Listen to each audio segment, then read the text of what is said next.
Hey everyone, welcome back to MP Coding. If you've been following along, we've already covered the intro to this whole series and that essential rundown on the Linux kernel, keeping things simple but super foundational. Now, we're kicking off Section 1, Raspberry Pi Setup and Development Environment. Today, we're diving right into getting your Pi ready for device driver development, starting with the basics of installing the Raspberry Pi OS onto your SD card. Let's jump in. I'll walk you through it step by step on screen here. First things first, grab the Raspberry Pi Imager software and download it to whatever host machine you're using, your Mac or Windows or Linux. It's a quick install, totally straightforward. Once that's done, pop in your SD card using a card reader. Make sure it's a decent-sized one, like 32 gigs or more for comfort. All right, fire up the Raspberry Pi Imager. You'll see a clean interface. On the left, choose your device. I've got a Raspberry Pi 4 here, so I'll select that. Pick whatever model you're rocking. Next, hit the operating system chooser below it. There's a bunch of options for different setups, from media centers to retro gaming. You can even search for specifics if you need something niche. But for our driver development work, these are port of Debian Trixie with Raspberry Pi Desktop, and they are the new Debian-based port versions. Those version does not include the Raspberry Pi OS package repository. Later we need to install kernel headers. So let's go with the Raspberry Pi OS Desktop 64-bit version of Bookworm. It's stable, full-featured, and perfect for building and testing kernel modules. Now, on the storage, select your SD card drive. Double-check this one. I've got a 64 gig card slotted in, but whatever yours is, make sure it's the right one. Writing the OS will completely wipe everything on it, so no surprises there. Once that's set, click the Next button. Here we need to edit OS customization settings. Set a host name for your Pi, something easy to remember like RASP. Click Next. Select the country and the time zone and the keyboard layout. Click Next.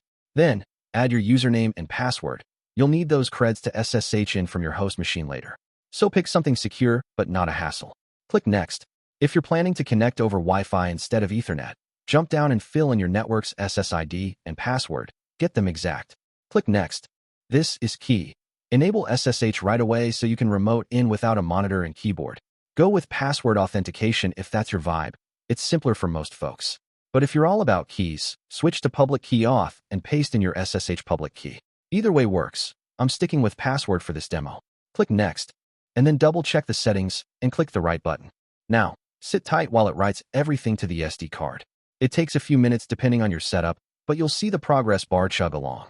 Once it's done, eject safely, slide the card into your Raspberry Pi slot, hook up power, let it boot up. If you've just powered up your Pi with that fresh SD card, here's how to get in and confirm everything's humming along.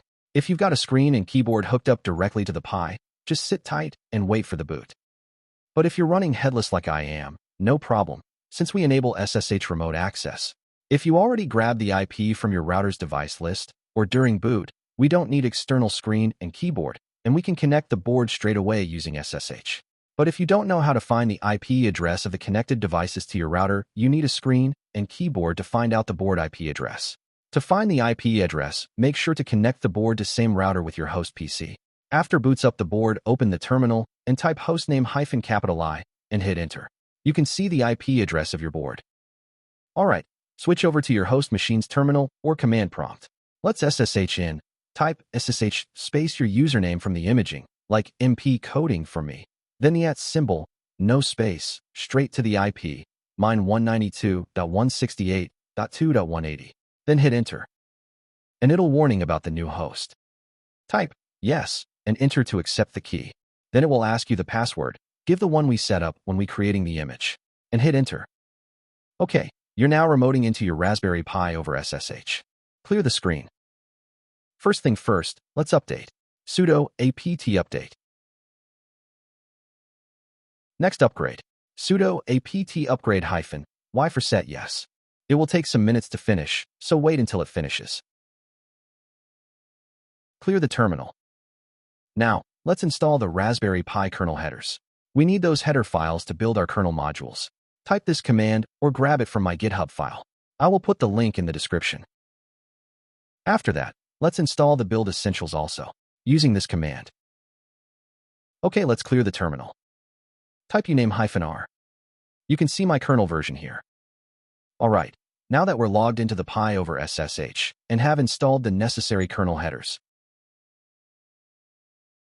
If we look at the lib/modules/kernel version. All right, take a look here. We've got the build directory staring back at us. That's the folder that gets downloaded automatically when you install the kernel headers. So, before we dive into any actual coding, I'm going to copy this whole thing over to a new location, just to keep things tidy and ready to roll. I'll break down exactly why we bother with that in the next few videos, once we start to develop the kernel modules. Let's use the trusty cp-r followed by the source path, space, then your destination folder. First, I'll whip up a new directory to hold it, something straightforward like backup build kernel headers. Okay, I have copied that build directories to here.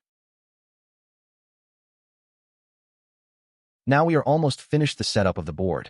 Let's get our workspace organized, starting with a fresh folder for this entire tutorial series. I'll call it LDD for Linux device drivers, nice and simple. So, right in your terminal, type mkdir/LDD and hit enter. That creates the directory. Next up, to make development smoother, we'll connect to the Raspberry Pi directly from Visual Studio Code on your host machine. It's a game changer for editing code without bouncing between terminals. Fire up VS Code if it's not open already, then head to the extensions view. That's the little square icon on the left sidebar, or just Ctrl-Shift-X. In the search bar up top, type remote and hit enter. You'll see the official remote SSH extension from Microsoft pop up first. Grab that and install it. It might prompt for a reload, so go ahead and do that to activate it. Once VS Code restarts, check out the left sidebar again. Now there's a new icon called Remote Explorer, looks like a couple of connected screens. Click that to open it. In the top section, hover over SSH targets and hit the little plus sign or Add Host button. It'll open a command box. Paste in your SSH connection string, like MP coding at 192.168.2.180 for mine. Swap in your username and IP, then enter. VS Code will prompt for the configuration save file, so select this first one. Here you can see new SSH configuration is opened. Now hit this arrow icon to connect. Now it will ask for the password, so enter the password and hit enter. Now you can see it's connecting. Okay, let's open our LDD folder. Click this open folder, and it will ask what folder need to open in the Raspberry Pi. So select LDD folder and click OK. It will ask the password again. Enter the password and hit enter. All right, we are connected to our tutorial folder. If we open the terminal, you can see that it will open inside our LDD directory. All right, now that we've got VS Code connected to our Pi over SSH and our LDD folder ready to roll, let's tweak it a bit more to make it a powerhouse for Linux driver development. We're talking extensions and configs that'll light up IntelliSense for C code, catch errors early, and keep things smooth. No more blind typing kernel headers. First off, we need to grab the C/C++ extension pack. It's a bundle that includes the core C/C++ tools, CMake support, and more, all tuned for embedded work like ours. Since we're editing on the Pi side, head back to the extensions view in VS Code. Ctrl-Shift-X again. Search for C/C++ extension pack by Microsoft, and once it pops up, hit the little install button, but make sure you're installing it in the SSH remote environment. Give it a moment to download and set up. It might reload the window, but that's normal. Next, to really get the compiler intelligence humming, we need to set up the C++ properties file. That's the ccpp properties.json, which tells VS Code where to find your kernel headers, compiler paths, and include directories for this project. It's project-specific, so it'll live right in our .vs code folder inside LDD. Here's how.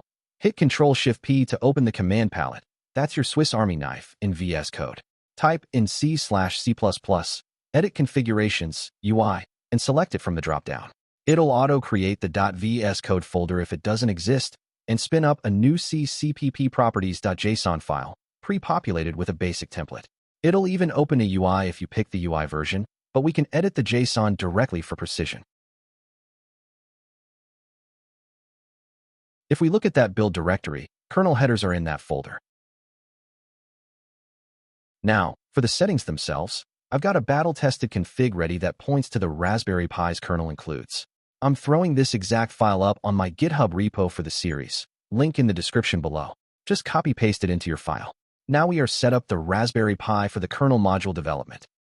All right, and just like that, we've got your Raspberry Pi all set up, VS Code humming along, and that kernel build folder safely backed up, ready for the real fun to begin.